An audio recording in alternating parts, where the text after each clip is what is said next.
after a slow puncture, and a complete puncture was detected. So it was Colton Herter, wasn't it, brought the car in and took it back out again. Neck and neck for the lead through the tri-oval.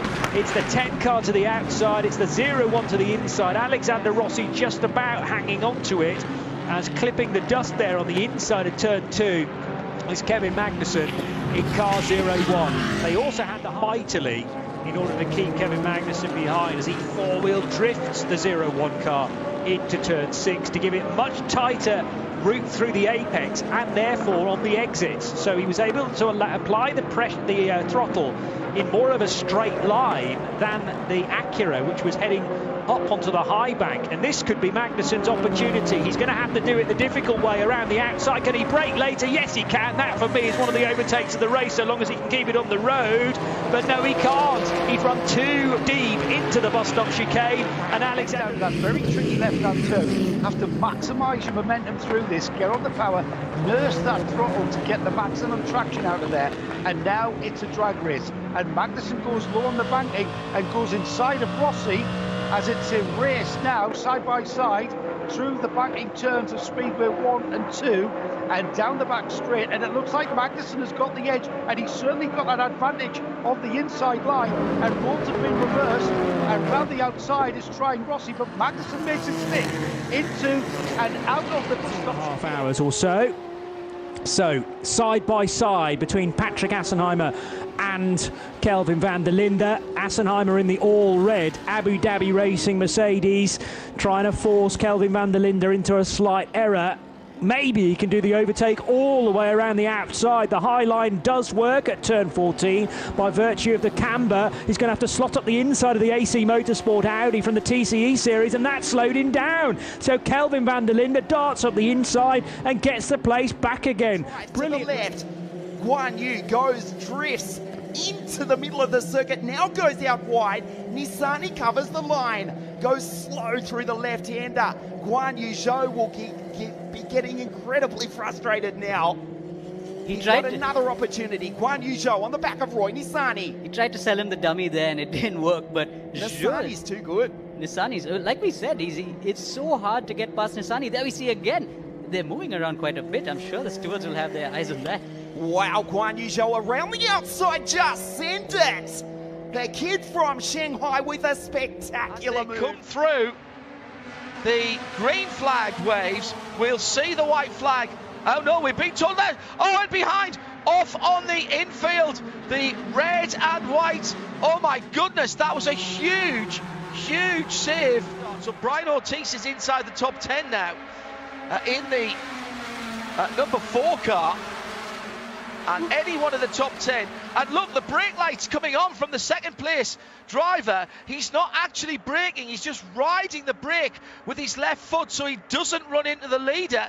And wide and high on the top side. This is an extraordinary run from Wagner, the Spark Performance car that was on pole position. He's got him into third for the moment. The red, white and black car tries to get into second. He's not going to do that, but I think he's going to muscle his way into third. He's on the inside for the right-hand turn. What a run from Wagner. What a brilliant run from Wagner. And that shows the speed that the pole sitter had. And Gresham Wagner is up into third. Can he get any further up the field? Williamsburg, the Spark Performance car, the red, white and black car. Any one of these top 4 could still win. There is the run to the line now. Here they come. Is it going to be Preston Pardus? I think he's done enough. Oh, I'm not sure. I've said that. And down the inside, he goes running into the bus stop for the final time. Beautiful flat slide by the leader. Oh my goodness. I don't know. I really don't know. I've seen races from this position here at Daytona won by the car that's third or fourth in the line. It could even be Gresham Wagner, who was on pole position.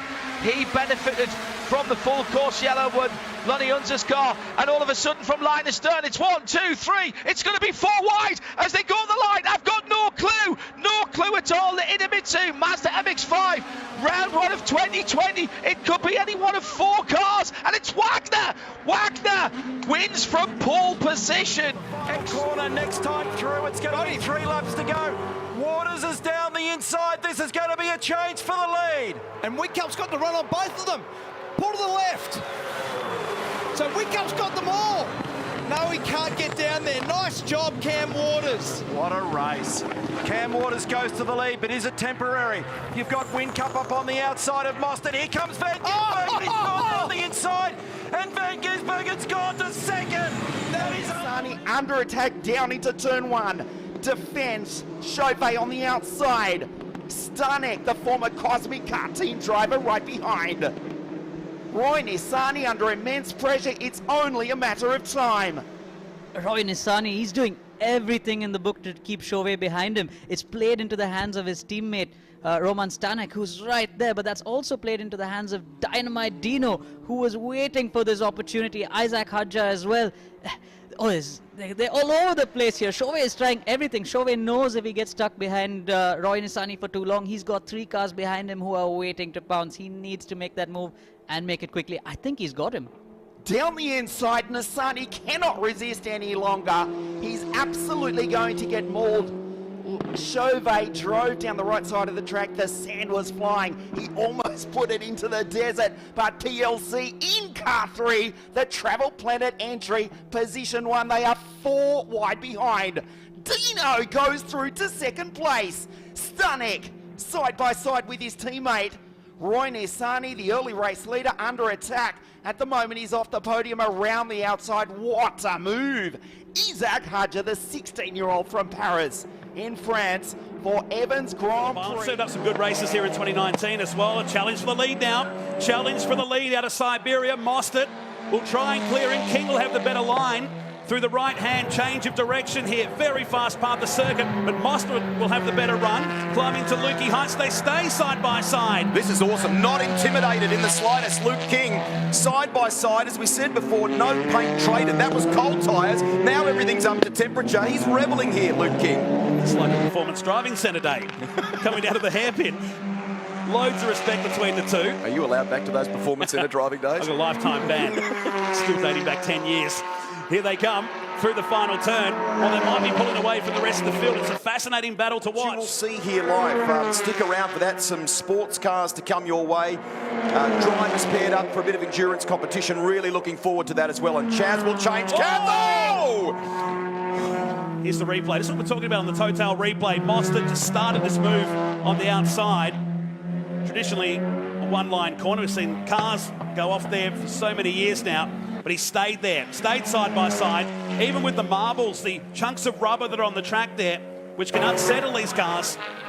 Parked it nicely, textbook move down there at turn 4 for Mostert. And clearly had been watching Luke for a number of laps, tried all sorts of different options. To make use of his attack mode. He pulls to the right-hand side, pulls ahead of Evans. Is he going to try and get the Jaguar as well? It's 3 wide as they come down into the corner, and Evans is taking Wehrlein too. They go side by side. Evans gets ahead of Pascal Wehrlein. From a fantastic view. So you think, yeah, okay, Mitch Evans, yeah, looking good. But that cutback, that was so close to disaster. Oh my good, that was actually really... At the moment, he'll certainly need to spend a couple of weeks in a hotel before he can do that. Anyway, let's move on, because we've got a really close fight in GT Daytona between Mercedes and Ferrari. That looks like for the lead of the class. It very definitely is. Daniel Serra around the outside, but the 57 car's not having one bit of it. And Maro Engel stays to the inside line. Okay, 2 wheels on the grass for the German. Momentarily confusing me. Now, what I don't know is whether the Ferrari properly established itself as the lead, or there was some contact that time through. Augusto Farfus and in LMP2, Mathieu Vaxivière now to the pointy end. So he's got ahead of Kyle Tilley, and Tower Motorsport now lead LMP2. Here we go, Daniel Serra. I told you that he might do this, to the outside of Maro Engel. Something like a 4th bout of deja vu for me, and he's still... What either of those drivers wanted, just coming out on a fresh set of rubber, to be involved and embroiled with a car further back down their class. Yeah, that's true. But, you know, these guys, they're fighting for everything out there. They don't No, he ditched it. Whoa! There's a hit! There's a hit! Oh my goodness me! Into the tyre wall at turn 1 for the number 21 AF Corsa Ferrari.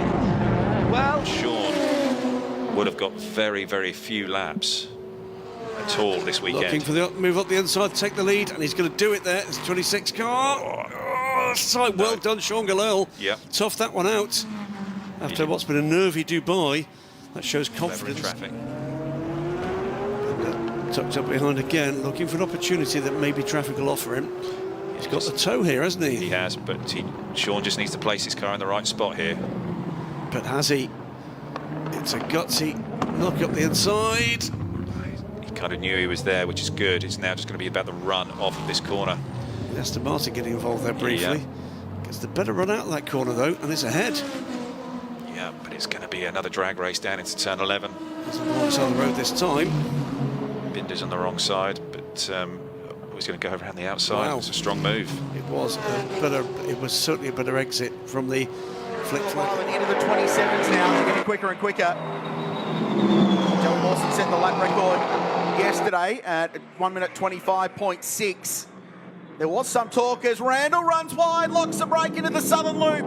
They'll be wheel to wheel, the teammates, there's contact. It's unbelievable between the two of them. And Joey will go through and get the race lead. You watch Macro here. He's lining these two up. On the way down to turn number 4, he's on the outside. Macro, with all these years of experience, hangs tough on the outside of Randall. If he stays there, he'll have the better run into Siberia. But the teammates, there's a bit of feeling today, Krause. Oh, whoever wins the Alpha Costanzo Cup's going to earn this. It's a trophy befitting the man, because he wrestled big banger open wheelers around in the 70s and 80s. And Randall's going to go from 1st to 4th because James Golding goes through and sweeps across in front of the Castrol car. Randall's thing sliding around. I wonder if he might have a puncture. He's getting gobbled up by his young Kiwi teammate as well. I think he's got issues in the 49. He's just got to finish this race now, Matt. He needs the championship points. the little engine that can is right there behind the two Acuras at the moment, down the inside, under braking on the first lap after the restart. It's another pass, and Ricky Taylor goes back into the lead. That's twice the lead has changed, 3 times the lead has changed effectively on this lap, and here comes Ollie over the top. Jarvis then in the Alpine white, Mazda number 55. Harry Tingle told us they had a fast car. Harry Tingle told us it's good on its tyres, but they have to be careful in the warm-up phase, but they've been struggling in the Michelins. And just for good measure, Kamui Kobayashi joins the party round the outside. He goes up into third. So Cameron restarted in the lead. He's down to 4th position. Maro Engel still being attacked by Mirko Bortolotti. And what we saw 2 or 3 laps ago was traffic can give and it can immediately take away. Just as Bortolotti found himself with a clear run onto the start-finish straight, and Engel got slightly interrupted by traffic. The move was made, then it was taken away down at turn 1. Side by side appears to be the order of the day for these two, and I don't think any spectator in the world can complain about that, Johnny. Cracking GT3 racing. Yeah, and Engel is not going to give this up easily at all, because, well, every time Bertolotti goes through turn 14, he has the inside line, and Engel this time a bit naughty that, forcing the Lamborghini towards the pit wall, and there was no space given there by the Mercedes, the number 4 car, but finally does. By Gresham Wagner, the third of the 3 cars, 3rd position at the moment. Piscatel could do with another lap or 2 maybe. Here comes the battle for the lead down into the final corner for the final time of asking, and the man who was leading, Michael Carter, is now going to be back in 2nd, maybe 3rd. They all going super deep. What a brilliant move down the inside by Gresham Wagner, and somehow he's got back to the front, but can he keep the car in the straight and narrow? It's going to be 1, 2, 3 wide. It's another blackened finish. Round 3 of the Idemitsu Mazda MX-5 Cup. They've all won it. They've all won it. It's Roland. Roland has gone through. Celine Roland by the narrowest measurable margin. Quite extraordinary as they came to the line. Really impossible to tell them apart. There was a bit of paint trading going on there. How do you pick that one out? Photo finish.